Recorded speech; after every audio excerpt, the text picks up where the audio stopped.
Assalamualaikum warahmatullahi. Bismillah walhamdulillah, wassalatu wassalamu ala rasulillah wa ala alihi wa sahbihi wa man wala, amma ba'd. Hadirin mukminin, tuan-tuan muslimin muslimat yang dirahmati oleh Allah Azza wa Jalla, kita bersyukur kepada Allah kerana pada malam ini kita dapat menyambung balik ataupun mengadakan semula kelas bulanan kita, yang mana di Masjid Al-Husain ini kita berkuliah pada setiap hari Jumaat minggu terakhir sebulan sekali lah. Jumaat minggu yang keempat ataupun minggu yang terakhir.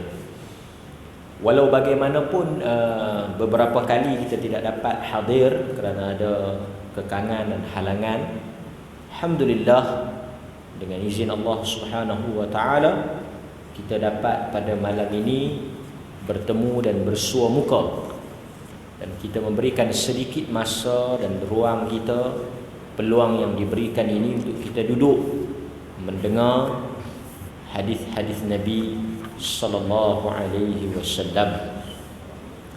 Dan insya-Allah kita di masjid ini akan cuba membaca sebuah buku yang ringkas yang menceritakan tentang kehidupan Rasulullah sallallahu alaihi wasallam harian, sunnah-sunnah baginda, perbuatan dan perkataan yang dilakukan, yang dilafaz dan diucapkan oleh Nabi di dalam kehidupan harian dia.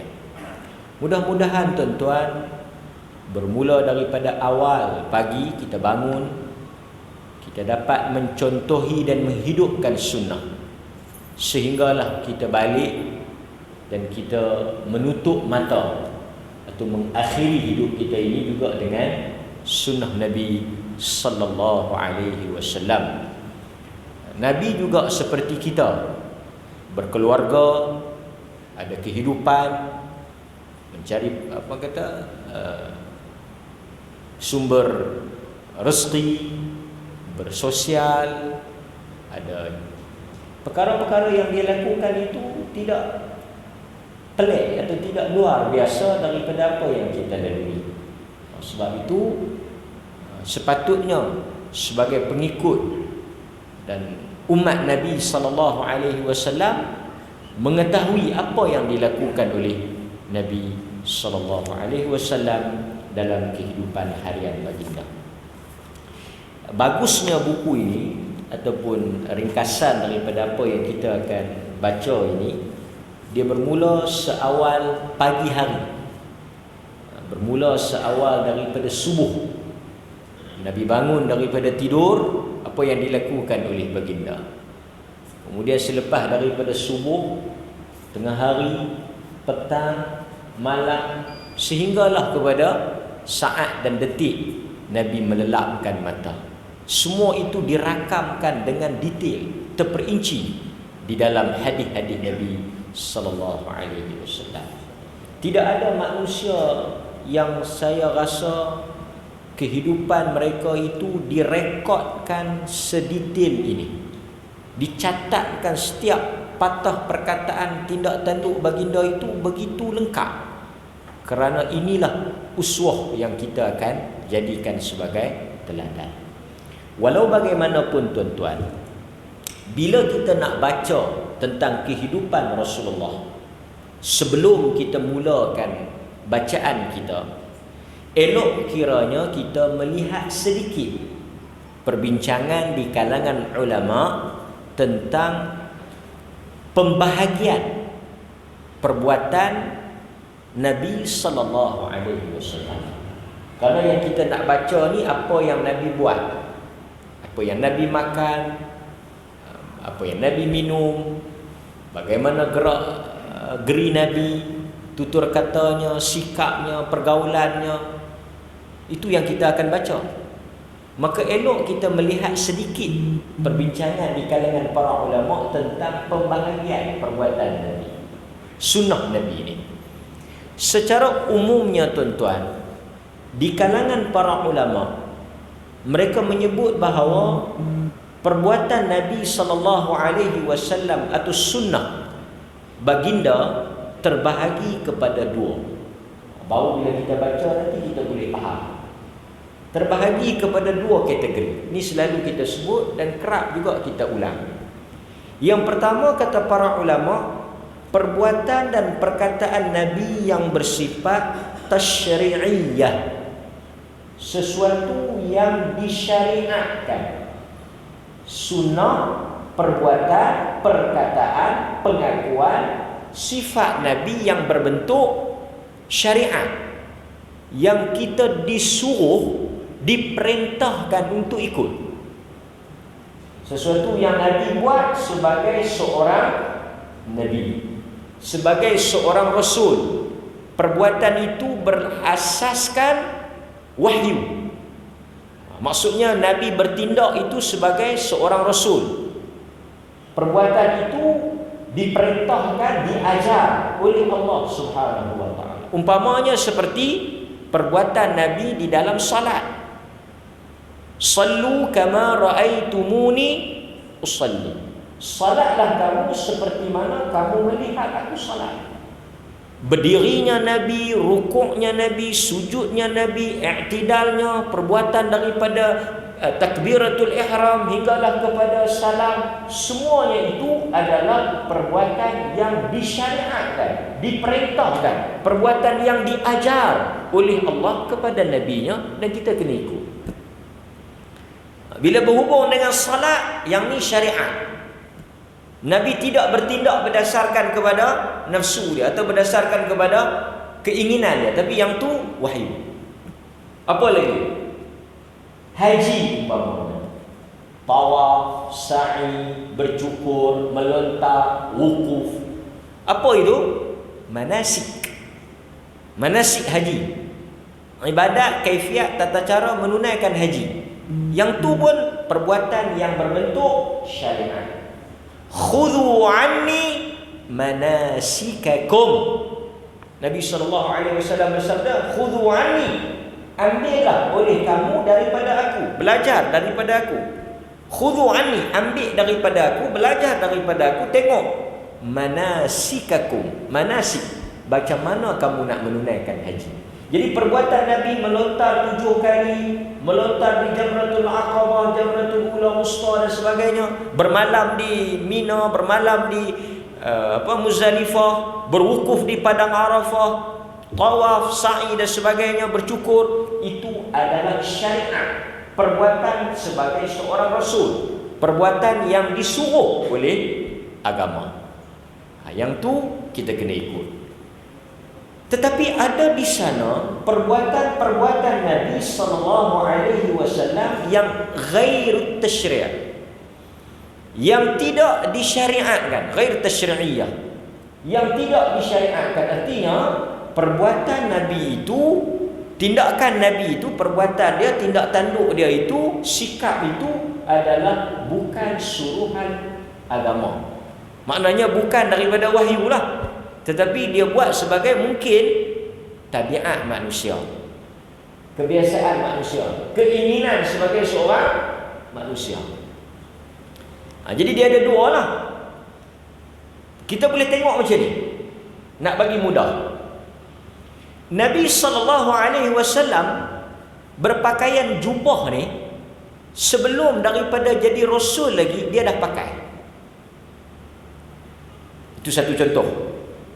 Nabi SAW dia pakai jubah sebelum dilantik menjadi Rasul.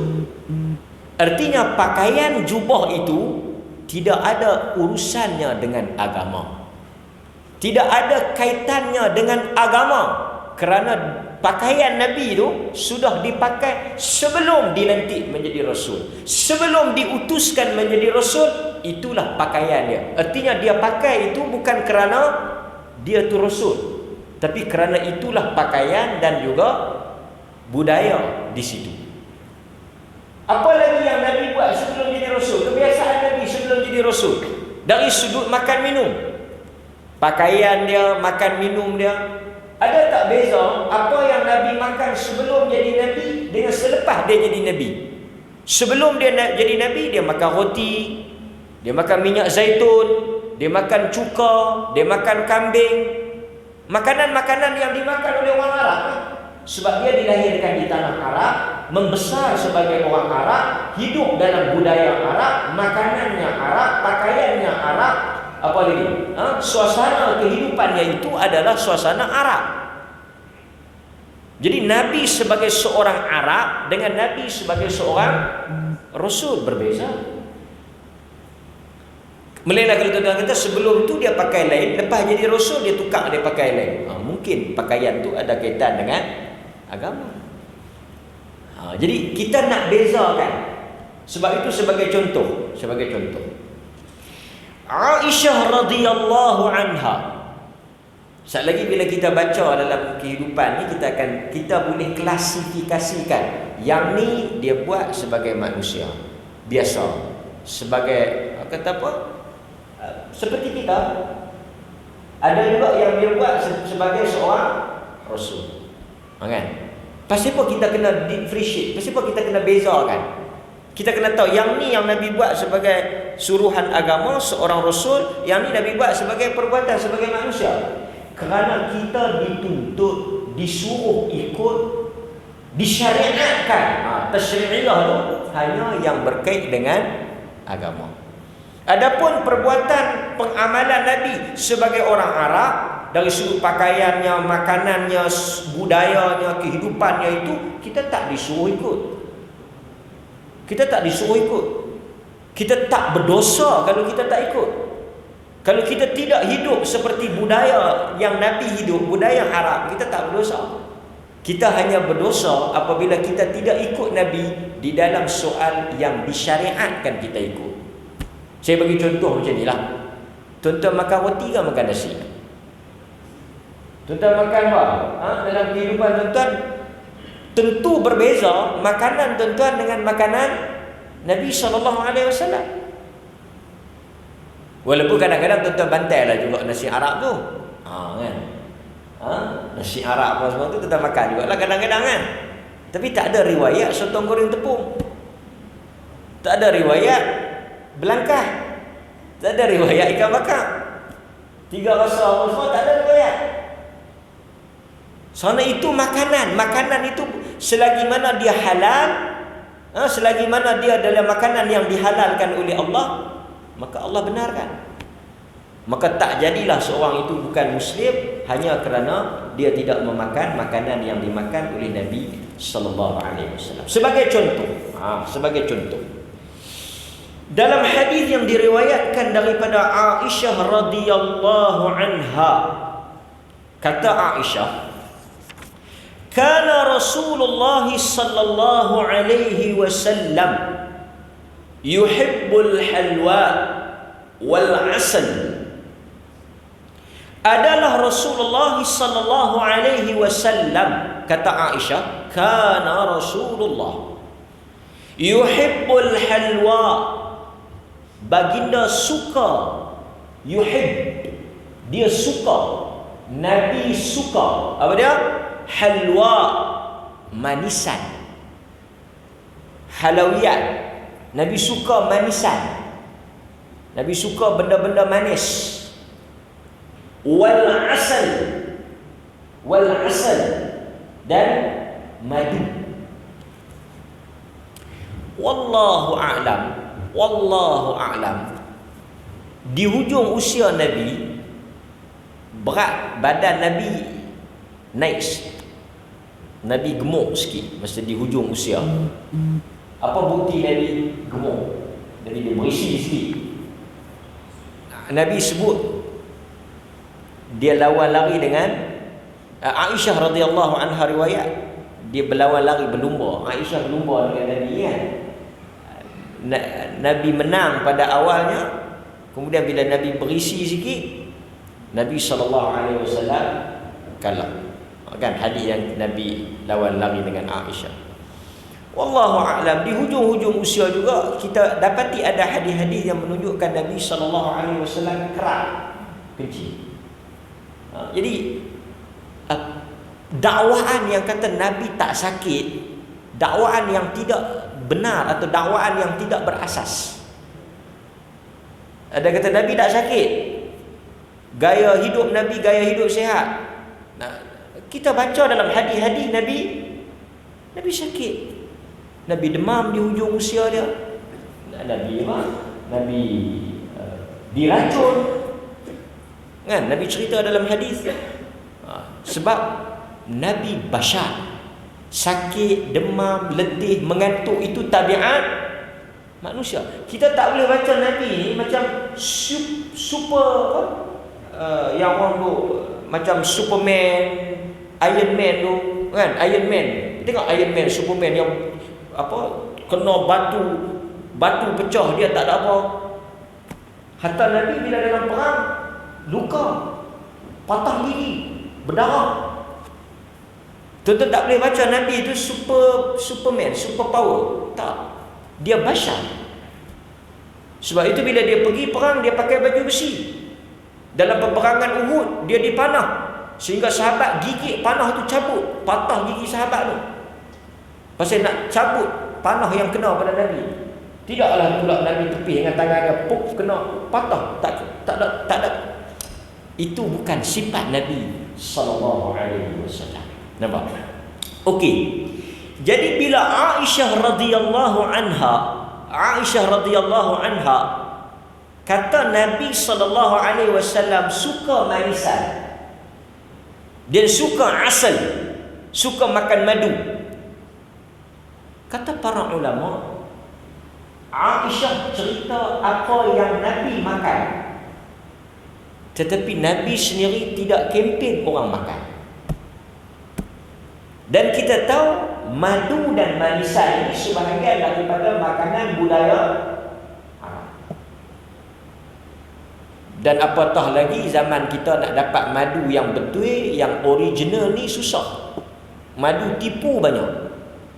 Madu yang tipu, yang campur gula, hatta yang duk jual di tepi-tepi jalan di Mekah, Madinah, yang tepi-tepi jalan yang kata madu Yaman tu pun madu gula, madu tipu. Madu ni bagi tahu semut tak umur, tapi kita tengok sakan ni masuk semua kan. Jadi kita tak boleh kata madu ni makanan yang memang Nabi makan, memang Nabi suka, tapi bukanlah satu benda yang kita mesti makan. Kita kena faham macam tu, kan? Okey. Makan madu dengan bermadu berbeza. Berbeza, kan? Okey. Sebab itu kata para ulama, saya sambung sikit. Sebab itu kata para ulama, perbuatan Nabi seperti bangun dan duduk, berjalan, tidur, makan dan minum, dan perbuatan-perbuatan yang bersifat kemanusiaan itu adalah dilakukan oleh Nabi sejak daripada baginda lahir, dan ia bukanlah daripada syariat yang disuruh. Memang Nabi buat benda-benda tu sejak daripada dia lahir. Cara dia berjalan, cara dia duduk, cara dia apa, itu semua dia memang buat benda tu sejak daripada dia memakai pakaian itu, dia memakan makanan itu adalah kehidupan Nabi sebagai manusia. Wallahu ta'ala a'lam. Demikian juga bila kita bincang tentang kenderaan Nabi. Nabi naik unta, naik kuda, kerana itu adalah kenderaan pada zaman itu. Sebab itu kita tak boleh kata unta kenderaan, unta ni kita kena naik unta. Bukan, tak betul. Kita kena naik unta, tak betul. Sebab itu saya tak faham apa kaitan unta. Unta ni memang dalam Quran lah. Sebab nak Quran turun pada orang Arab, dia nak cerita binatang yang paling dekat dengan orang Arab, cerita unta. Tapi unta dijadikan kenderaan kerana pada zaman itu, latar masyarakat ketika itu, unta dan kuda adalah kenderaan mereka. Pasal itu tuan-tuan tak pernah dengar Abu Jahal naik kereta. Abu Jahal naik apa? Maidi. Abu Lahab, Azia. Abu Sufyan, Atiba. Tuan-tuan dengar tak? Pasal kita tak dengar? Ataupun ada di kalangan sahabat-sahabat naik, Bilal kadang-kadang naik motor. Sebab kita tak dengar hadis-hadis tu. Kerana itu bukan kenderaan pada zaman itu. Maka sebab itu bila kita membaca hadis, dia ada dua benda yang tuan-tuan kena tengok. Bila tuan-tuan baca hadis, tuan-tuan kena ingat dua benda. Dia bagi satu bu'dul makani, satu lagi bu'dul zaman. Dua benda tuan-tuan. Bila kita membaca hidup Nabi, membaca hadis-hadis Nabi, kita kena ingat dua benda. Kita kena faham daripada dua benda. Satu dia panggil dimensi makan, tempat, latar tempat tu, suasana tempat tu. Tanah Arab tu tuan-tuan kena faham latar tempat tu. Pasal tu hadis-hadis Nabi kita kena faham situasi tempat tu, keadaan tempat tu. Pasal tu contoh Nabi SAW kata apa dia? Apabila kamu nak qada hajat, jangan menghadap kiblat. Jangan menghadap kiblat. Syarriqu au gharribu. Nabi cakap hadis tu di mana? Di Madinah. Di Madinah. Nabi kata jangan menghadap kiblat. Masa nak qada hajat, jangan menghadap kiblat. Beralih belah syarriqu, beralih belah timur, au gharribu, atau beralih belah barat. Pasal timur dengan barat bukan kiblat. Kita kiblat belah mana? Kiblat kita belah mana? Barat. Kiblat kita belah barat. Jadi boleh tak kita menghadap barat? Boleh tak kita menghadap barat? Tak boleh lah, pasal itu arah kiblat. Tapi pasal apa Nabi sebut dalam hadis tu, Nabi kata beralih belah barat atau timur? Kerana Nabi bercakap dalam konteks Madinah. Tempat tu memainkan peranan dalam kita nak memahami hadis. Demikian juga zaman Nabi kita tak boleh lah sebut tentang mikrofon, tak boleh sebut tentang teknologi zaman sekarang. Pasal zaman tu tak ada. Maka zaman Nabi tu bila tak ada, bila kita buat pada zaman ni, dia bukanlah benda yang bercakap. Dapat? Okey. So seterusnya kita ambil lagi apa dia? Demikian juga Nabi SAW. Nabi SAW dalam hadis riwayat Imam Ahmad, Nabi SAW sebut apa? Nabi kata, hadis Aisyah juga. Tadi Aisyah kata Nabi suka apa? Manisan dengan madu. Dalam hadis tadi hadis Bukhari. Yang ni hadis riwayat Imam Ahmad. Aisyah radhiyallahu anha meriwayatkan bahawa Nabi suka minuman yang manis dan sejuk. Nabi suka ni, Aisyah cerita Nabi suka minuman yang manis dan sejuk. Jadi tuan-tuan, berdasarkan hadis ni, hari-hari langgah ayam sejuk, ayam manis dengan aiskrim. Sebab apa? Sebab Aisyah kata Nabi suka minuman manis. Kita order, sebelum ni kita order teh tarik kurang manis. Tak boleh. Teh tarik manis. Pasal apa? Nabi suka manis. Kita dah kerak dah sebelah. So kita kena faham lah. Nabi suka minuman manis dan tuan-tuan tengok, minuman manis mungkin kerana faktor cuaca. Faktor cuaca yang panas. Bila panas ni sesuai dengan minuman manis. Dan kita mungkin tak boleh kita kata sesuatu yang manis itu sunnah. Es krim sunnah, apa lagi? Cendol sunnah. Yang manis-manis nera sunnah. Pasal manis. Tak boleh ya tuan-tuan. Kan? Aisyah kata Nabi suka minuman sejuk, minuman manis. Itu tabiat manusia. Kan? Nampak? Okey. Wallahu ta'ala a'lam. Okey. Walau bagaimanapun tuan-tuan hadirin mukminin. Kalaulah kita sebagai orang Islam. Yang ni saya nak kena ringkaskanlah. Kalaulah kita sebagai seorang Muslim dah faham tentang benda tu, kita tak timbullah isu remeh-remeh ni, isu-isu pemain sunnah ni dan sebagainya. Kadang-kadang Nabi SAW sebut tentang contoh bersiwak guna kayu Arab, kayu sugi. Sekarang kita tak guna kayu sugi. Saya tak tahulah ada di kalangan tuan-tuan guna kayu sugi ataupun tidak. Tapi kebanyakan kita bersugilah dengan berus gigi. Lepas tu kita letak ubat gigi. Berus gigi pula macam-macam jenis. Ada yang elektrik yang tak payah duk tak. Apa maksud bersugi? Sebahagian ulama kata Nabi bukan isu kayu sugi ke, berus gigi ke, apa ke. Yang pentingnya sesuatu yang boleh membersihkan mulut.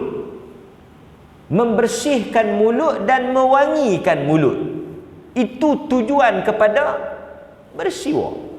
Cuma pada zaman itu orang guna kayu tu. Itu sahaja yang dibincangkan. Walau bagaimanapun tuan-tuan hadirin mukminin, sebelum kita mula membaca kehidupan Rasulullah, saya ingin mengingatkan diri saya dan kita semua. Kalaulah kita jelas tentang tajuk tu.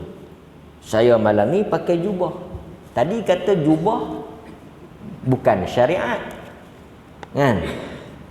Kita kena faham satu lagi bab yang dia panggil mengikuti Nabi sallallahu alaihi wasallam walaupun dalam perkara-perkara yang biasa di atas dasar cinta. Ini isu lain lah. Kan? Contoh saya bagilah. Kita kahwin orang Kelantan. Contoh. Kita kahwin orang Kelantan. Orang Kelantan dia ada makanan dia lah, budu. Makanan-makanan dia lah. Kita orang utara tak makan budu. Jadi kalau kita kahwin kita tak makan pun tak apalah, bukan berdosa. Tapi kita nak ikut juga style mereka tu pasal kita sayang kepada bini kita contoh. Cinta. Dia tak abang dah tak suka makan, buat apa? Aku ni memang bau aku busuk, aku tak lalu nak makan. Tapi aku tengok hang makan, aku teringin, aku nak ikut, nak teman hang makan, aku sayang lah, aku ikutlah. Makan. Ra'i hang lah, ra'i yang makan. Sebab kita cinta, kita sayang, kita nak ikut dia makan apa, kita nak tiru.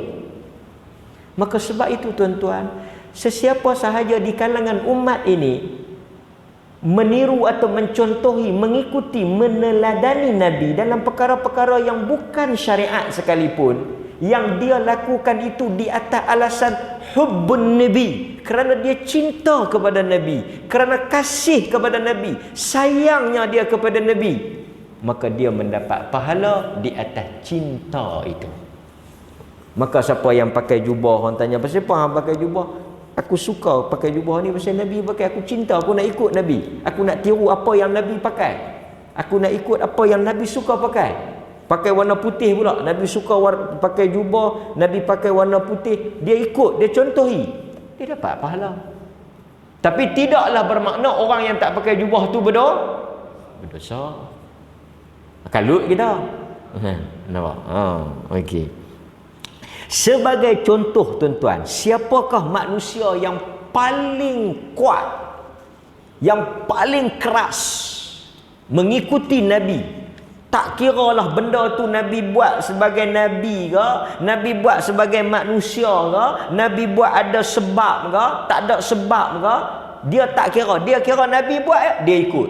Tidak lain dan tidak bukan, tentulah sahabat Nabi yang lebih terkenal ataupun sangat dekat dengan tajuk berkaitan dengan tiru Nabi ni, Abdullah ibnu Umar. Sebab tu tuan-tuan yang duk mengaji, yang duk biasa dengar ni, bila sampai pada tajuk Abdullah ibnu Umar, tuan-tuan akan tahu dia sahabat yang sangat ketat, keras. Apa sahaja yang dia tengok Nabi buat, dia buat. Sampai orang tanya, pasal apa hang buat macam ni? Aku nampak Nabi buat. Dia tak faham pun pasal apa Nabi buat. Kadang-kadang Nabi buat tu ada sebab lain. Sebab tu pun dah tak ada dah. Dia tak kira. Dia kira Nabi bisa buat, dia buat. Itu cinta dan kasihnya Abdullah ibnu Umar kepada Nabi sallallahu alaihi wasallam. Sebagai contoh, disebut oleh para ulama, antaranya Al-Hafidh Ibn Hajar Al-Asqalani rahimahullah, dan juga oleh para ulama yang lain, Mereka menyatakan bahawa Abdullah ibnu Umar ini sangat kuat mengikuti Nabi. Sebagai contoh, Abdullah ibnu Umar akan berhenti singgah di tempat yang Nabi pernah singgah, berteduh di situ. Dalam musafir, dia akan ingat dia ni sahabat yang dia panggil sirarus sahabah, sahabat yang ketika Nabi hidup dia kecil. Dikatakan ketika Nabi wafat umurnya 21 tahun. Nabi wafat dia umur 21. Dia tak boleh pergi perang Badar, dia tak boleh pergi perang Uhud. Sebab apa? Sebab dia muda. Dia hanya pergi perang Khandaq, perang Ahzab. Masa tu umur dia 15 tahun lebih kurang macam tu lah. Maksudnya masa Nabi hidup tu dia muda, tapi dia sangat ketat ikut Nabi ni. Depa kata tang mana Nabi bila musafir ni berhenti berehat, tang pokok mana Nabi berhenti. Nabi berhenti mungkin pasal pokok tu besar, mungkin pasal Nabi sampai tang tu Nabi tengok okey boleh berhenti, bukan ada wahyu apa pun. Dia akan berhenti tang tu. Sampai saja tang tu dia berhenti. Sampai saja tang tu dia akan duduk. Macam mana Nabi duduk, macam mana Nabi berhenti, dia akan berhenti, dia akan duduk walaupun dia tak letih. Sebab apa? Pasal Nabi duduk di situ. Kalau orang tanya dia pasal apa hang berhenti tang ni, pasal apa hang duduk tang ni, pasal Nabi duduk, pasal Nabi berhenti masa dia hidup, masa dia musafir sampai tera tu. Walhal benda tu Nabi buat kerana dia ada, bukan ada pasal apa pun. Dia lalu, dia letih, dia duduk. Nampak? Okey tuan-tuan. Kemudian dia juga sebut apa? Abdullah ibnu Umar akan salat di mana tempat yang Nabi menunaikan salat di situ.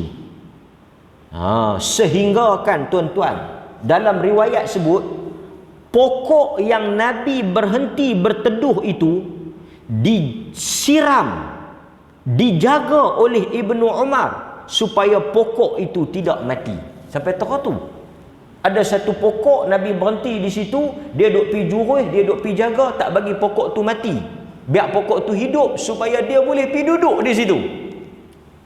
Pokok tu tak ada kaitan dengan pokok Nabi pun, tak ada kaitan dengan Nabi pun, cuma dia berhenti tu. Nabi biasa berhenti, Nabi biasa berteduh, dia jaga. Untuk apa? Untuk dia ikut dan tiru Nabi. Kalau mati pokok tu dia tak boleh duduk lah. Sampai tera tu. Nampak tuan-tuan? Kemudian juga Nabi SAW pernah sebut dalam satu hadis. Nabi sebut pintu masjid Nabi ni banyak. Nabi biasa sebut tuan-tuan, Nabi biasa sebut dalam hadis. Nabi kata pintu ni sebaik-baiknya dikhaskan kepada wanita. Pintu masjid Nabi tu, Nabi kata pintu ni biar orang perempuan dia masuk, tak bercampur dengan orang lelaki-lelaki.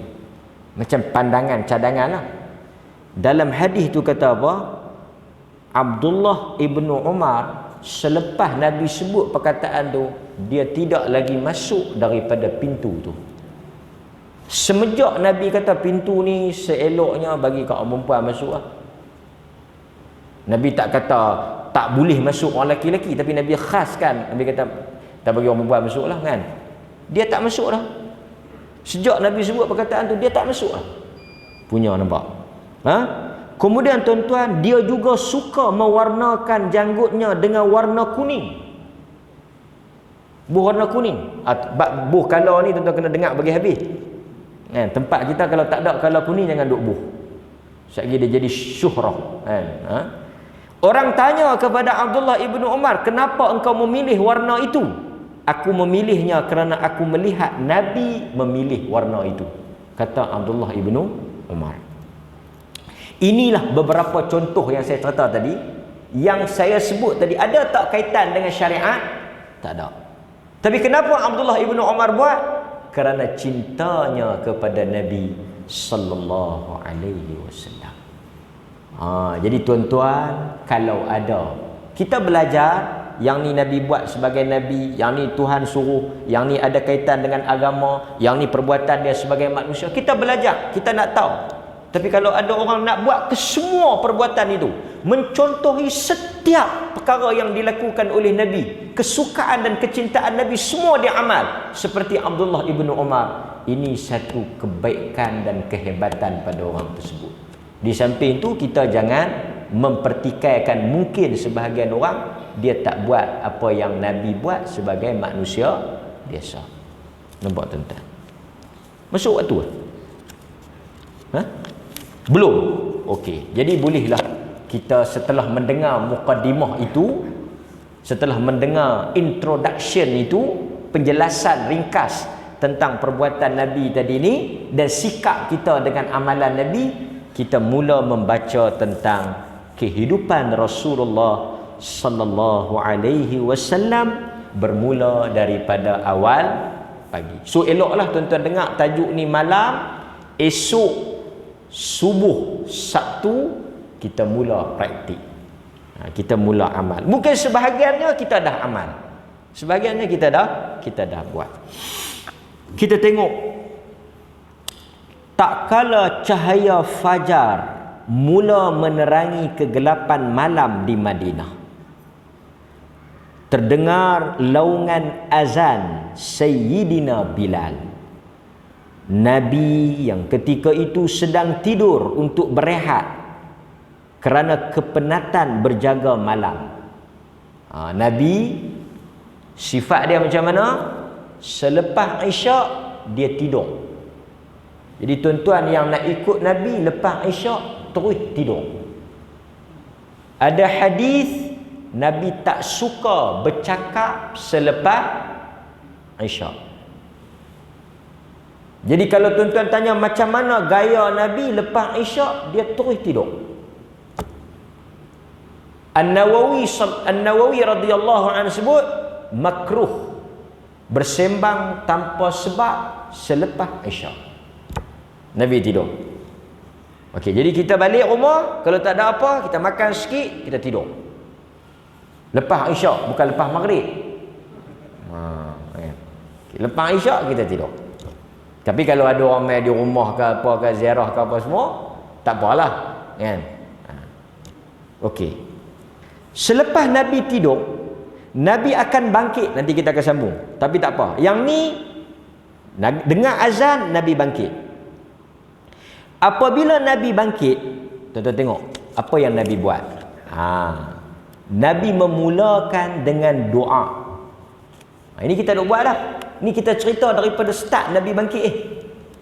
Perkara pertama yang Nabi SAW melakukannya setelah bangun daripada tidur ialah membaca doa. Kemudian baginda bersiwak, berus gigi. Berus gigi. Bangkit, alhamdulillahilladzi ahyana ba'dama amatana wa ilaihin nusyur. Lepas tu pergi ke dapur pula dah. Pergi ke tandas, berus gigi, bersiwak. Okey? Setelah itu Nabi SAW seperti biasa menjawab azan. Kemudian Nabi berdoa selepas daripada azan. Kadang-kadang Nabi mandi. Kadang-kadang Nabi hanya berwudu. Dalam hadis, kadang-kadang Nabi mandi, kadang-kadang Nabi hanya berwudu. Maksudnya masuk tandas, berwudu, pergi masjid. Kadang-kadang Nabi SAW mandi. Kita kena faham jugalah, bumi Madinah ni dia tak sama macam tempat kita. Kita boleh duduk di Madinah ni tak mandi 3-4 hari pun tak apa. Baju bukan busuk, pasal dia kering, dia panas kering. Macam kita, tempat kita ni memang kena mandi 5-6 kali, sehari kurang-kurangnya 3-4 kali, dia jenis berpeluh. Faktor itu juga memainkan peranan, kan? Kalau kita setengah orang dia duduk biasa mandi sebelum subuh, dia mandi, dia pergi Mekah. Tambah kalau musim la ni, kalau tuan-tuan pergi musim la ni, bulan 1, bulan 2 ni, musim sejuk ni, tapi kita punya Perlis pun macam Madinah juga ni, sejuk ni. Sejuk ni. Jadi diriwayatkan Nabi SAW ni kadang-kadang dia mandi dan kadang-kadang dia hanya sekadar berwudu. Kemudian Nabi SAW dia mulakan dengan menunaikan salat sunat fajar, yakni qabliyah subuh, 2 rakaat. Jadi kita start Lepas pada subuh tu, start azan subuh tu, kita sembahyang 2 rakaat. Caranya adalah Aisyah radhiyallahu anha meriwayatkan Nabi SAW apabila mendirikan salat sunat fajar, baginda meringkaskan salat tersebut. Jadi sifat salat Nabi qabliyah subuh, ringkas, pendek. Sebab itu dalam hadis Aisyah bila tengok Nabi semayang sunat subuh cepat, Aisyah tertanya-tanya, adakah Nabi membaca Fatihah? Aisyah tertanya-tanya dalam diri dia, Nabi baca Fatihah ke tak? Sebab apa? Cepat. Diriwayatkan Nabi membaca surah Al-Ikhlas dan surah Al-Kafirun. Kadang-kadang Nabi membaca qulu amanna billah wa ma unzila ilaina wa ma unzila ila Ibrahim. Pendek-pendek. Pasal apa tuan-tuan Nabi semayang pendek? Lepas semayang qabliyah subuh pendek. Dan tuan-tuan akan jumpa saat lagi ni, lepas daripada Nabi semayang qabliyah subuh, Nabi akan baring sat. Pertama Nabi semayang ringkas, yang kedua lepas pada semayang ada wallahu alam depa letak gambar, tak silap saya, Tok Guru Ni Aziz lepas daripada semayang sunat subuh tu, dia baring sat di tempat dia jadi imam tu sebelum dia semayang subuh. Kenapa tuan-tuan? Kerana letih tahajud, qiyamul lail. Jadi kita yang memang jaga sesobang baru jaga ni 6.26 azan, 6.24 baru jaga, nak duk plena apa lagi dah? Puih dah. Nak duk baring saat, nak baring saat. Dia kena faham latar cerita ya sunnah baring tu, kata para ulama pasal letih baring saat, bagi saat lagi nak refresh, nak semayang subuh. So dia kena macam tu. Jadi tuan-tuan yang memang follow daripada awal, baring tu sunnah. Ini dah memang tidur cukup lebih pada budak-budak yang tidur banyak ni. Orang tua-tua pernah tidur banyak, tidur lagi. Nampak? Kemudian Nabi SAW apabila selesai salat sunat, dan inilah salat yang paling disukai oleh Nabi. Dan Nabi tak pernah tinggal, sama ada secara musafir atau mukim, tak pernah tinggal. Setelah itu Nabi berbicara sebentar dengan isterinya. Habis sembahyang sunat sebelum subuh, Nabi bersembang sikit dengan isteri dia. Nabi sembang sikit lah. Kata penulis kita, setelah menunaikan salat sunat fajar, jika ada waktu terluang di antara iqamah dan azan dan iqamah, baginda akan berbual-bual bersama dengan isterinya. Sembang dengan isteri kan, tanya apa macam mana apa semua kan. Adapun jika isteri Nabi masih tidur, baginda tak sembang lah pasal tidur. Baginda akan berbaring sebentar di lambung kanan sehinggalah iqamah. Yang saya kata tadi. Kalau isteri dia jaga, lepas habis sembahyang subuh dia bersembang. Macam kita lah, habis sembahyang subuh tapi kita di masjid. Kan? Di masjid tak ada nak sembang dengan bini lah, sembang dengan tok imam lah. Kan? Jadi Nabi cantik dia punya kehidupan dia. Lepas dia sembahyang sunat subuh, kalau ada bini dia bersembang. Bagi ruang dengan bini dia sembang. Kita sibuk semua kita. Sibuk lebih pada Nabi. Hampir tak ada bersembang dengan bini. Kan? Nampak? Kemudian Nabi kalau bini dia tidur, dia akan baring sat. Lepas pada sunat subuh, dia baring sat. Sehinggalah Bilal dipanggil. Bilal pun dah tengok semua orang berimpun mai dah. Bilal pun masuk dalam rumah. As-salatu ya Rasulullah. Bilal masuk, Bilal beritahu, Rasulullah, kita bolehlah kalau nak salat sekarang. Rasulullah bangkit, pergi ke masjid. Inilah detik-detik awal pagi Nabi sallallahu alaihi wasallam. Ini baru intro, insya-Allah kita bagi laluan kepada azan dan saya akan tangguh kelas selepas daripada azan, dan insya-Allah kita sambung pada kuliah yang akan datang. Wallahu taala a'lam.